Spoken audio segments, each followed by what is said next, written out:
2024 సార్వత్రిక ఎన్నికలకు సంబంధించి నేటి నుండి నామినేషన్ల పర్వం ప్రారంభమైంది. స్థానిక ఆర్డీఓ కార్యాలయం వద్ద నామినేషన్ల ప్రక్రియకు సంబంధించిన ఏర్పాట్లు సిద్ధం చేశారు. ఎక్కడా ఎలాంటి అవాంఛనీయ సంఘటనలు చోటు చేసుకుండా పోలీసులు కట్టుదిట్టమైన భద్రతా ఏర్పాట్లు చేశారు. జమ్మలమడుగు డీఎస్పీ డాక్టర్ యశ్వంత్, పట్టణ సిఐ కరుణాకర్ ఆధ్వర్యంలో గట్టి బందోబస్తును ఏర్పాటు చేశారు.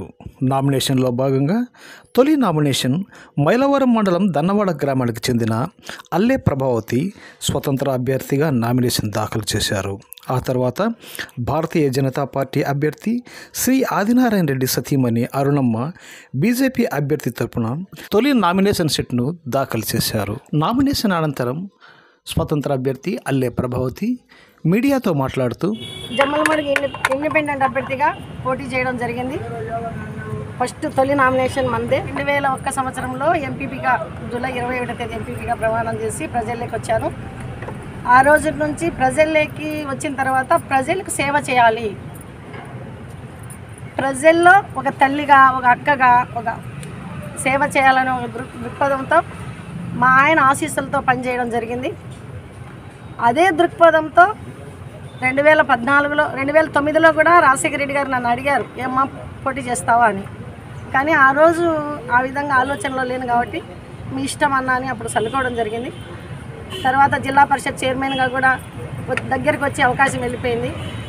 2014లో జగన్ గారు ఇవ్వడానికి రెడీగా ఉండి మళ్ళీ కొద్దిలో మళ్ళీ త్రిట్లో తప్పిపోయింది. అది కూడా 14లో కూడా ఎమ్మెల్యే కావడానికి.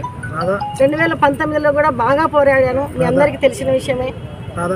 ఇప్పుడు 2024లో ఖచ్చితంగా నేను ఎమ్మెల్యే కావాలని ఒక దృఢ సంకల్పంతో ఈ జమ్మలమడుగు అన్నదమ్ములు, అక్క చెల్లెలు అందరి ఆశీస్సులతో జమ్మలమడుగు ఎమ్మెల్యే కావాలని, ఈ జమ్మలమడుగు ప్రజలకు స్వచ్ఛందంగా పనిచేసి ఎక్కడ ఏమి ఆశించకుండా అల్లె ప్రభావతి ఏమి అని నిరూపించుకోవాలి. నేను చనిపోయినా నా పేరు ఈ జమ్మలమడుగులో నిలబడాలి.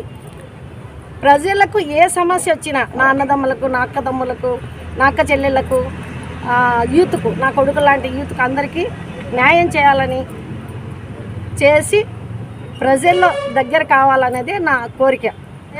ఒక్కసారి ఈ ఆడబిడ్డకు, ఈ జమ్మలమడుగు ప్రజలు నాకు పట్టం కట్టి పసుపు కుంకం అనే ఒక ఓటును నాకు వేయిస్తారని వాళ్ళు నా మీద పెట్టిన నమ్మకాన్ని నేను ఒమ్ము చేయకుండా నేను వాళ్ళకి సేవ చేసుకునే భాగ్యం కలిగిస్తారని, మీకు ఎప్పుడు నేను ఎల్లవేళలా మీతో ఉంటానని, మీకు సేవ చేసుకునే భాగ్యం కలిగిస్తారని మనస్ఫూర్తిగా కోరుకుంటున్నాను.